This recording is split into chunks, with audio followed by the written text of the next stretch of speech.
Welcome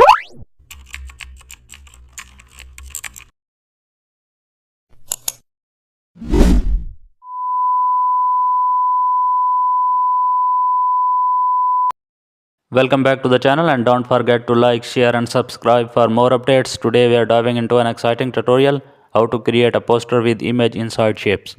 Start by opening a blank poster canvas. Using the shape tool to draw multiple circles or rectangles.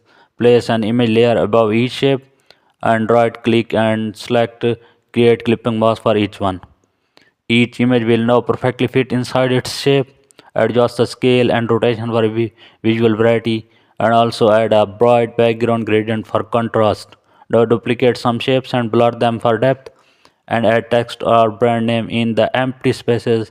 Use drop shadows under shapes for realism. Adjust overall color tone with curves. Apply subtle textures overlay on top. Merge all visible layers for preview.